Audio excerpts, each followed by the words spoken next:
All right, let's put you right in the middle of a high-stakes scenario. You're a first responder. Someone is unconscious. Their breathing is dangerously slow.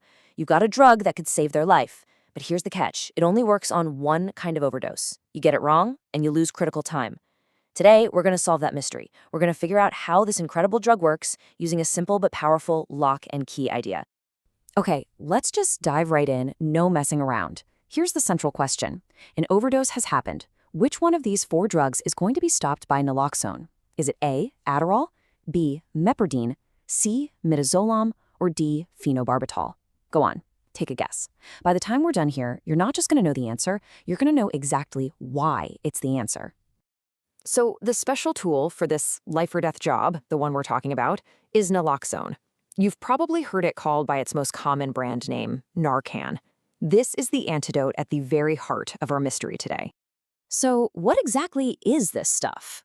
Well, its official title is a narcotic antagonist. Now, that sounds pretty technical, right? But all it really means is that it finds the body's opioid receptors and blocks them. And here's the most important part. It doesn't do anything else. It doesn't create its own high. It's just a pure, powerful blocker. You know, this might sound a little complex, all this talk of receptors and antagonists, but we can make it super, super clear with a really simple analogy that scientists actually use, the lock and key. This is going to help us picture exactly what's happening inside the body down at the molecular level. So first, let's talk about the problem. Imagine you have these tiny locks, or receptors, all over your brain and nervous system. When someone uses an opioid, those drug molecules act like millions of tiny keys. They float around, find the right locks, and just click right in. And when that key turns the lock, it kicks off a chain reaction that causes the drug's effects. The most dangerous one? Something called respiratory depression, which is just a clinical way of saying a person's breathing gets dangerously slow or even stops completely. So, how do you fix this? You introduce naloxone, our master key. When naloxone gets into the system, it makes a beeline for those same locks. But here's the incredible part.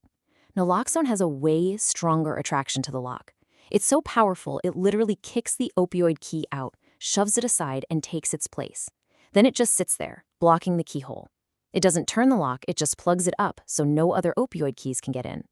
And just like that, the overdose starts to reverse, sometimes in just a couple of minutes. It's amazing.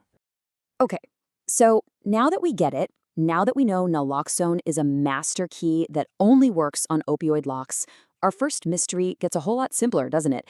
The question really is, which of our four drugs is actually an opioid? And this table just lays it all out for us. Let's run through it. Adderall, that's a stimulant. It works on a completely different set of locks and keys. So, no. Midazolam, that's a benzodiazepine. Different drug class entirely. Phenobarbital, a barbiturate. Again, different system. Which leaves us with meperidine. And what is it? A narcotic, an opioid? Ding, ding, ding. We have our answer. And there's our final confirmation.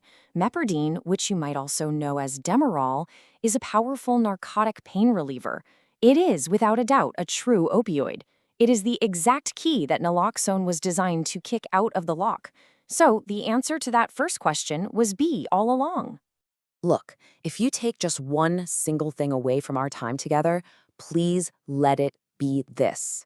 Naloxone only works on opioids. It is not some kind of universal overdose antidote. It won't touch an overdose from stimulants or benzos or alcohol. Its incredible power is in its laser-like focus. And when it does work, what's it fixing? It goes right after the most deadly symptoms of an opioid overdose. It reverses that terrifying respiratory depression, which gets the person breathing again. It counters the central nervous system depression, helping them wake up. And it can help bring a dangerously low blood pressure or slow heart rate back to normal. So we solve the mystery, we get the lock and key thing, we're done, right? Well, not quite. There is one more absolutely critical piece of information that you have to know about how this works in a real emergency. And this brings us to a really, really important warning. It comes straight from the source material. The effects of many opioids can actually last longer than a single dose of naloxone. Now think about what that means. The naloxone master key comes in, saves the day, but it might only stick around for 30 to 90 minutes. If there are still opioid keys floating around in the person's system when the naloxone wears off, they can hop right back in those locks and start the overdose all over again.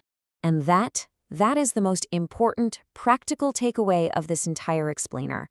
Naloxone is a bridge. It's not a cure. That's why giving someone naloxone must always be followed by a call for emergency medical help. It buys precious, life-saving time for the professionals to get there and take over. So let's end with this one final thought.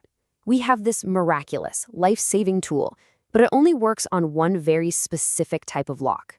So what does that tell you about how incredibly important it is to get a correct and fast diagnosis in an emergency? It's something to think about for sure. Thanks for joining me for this explainer.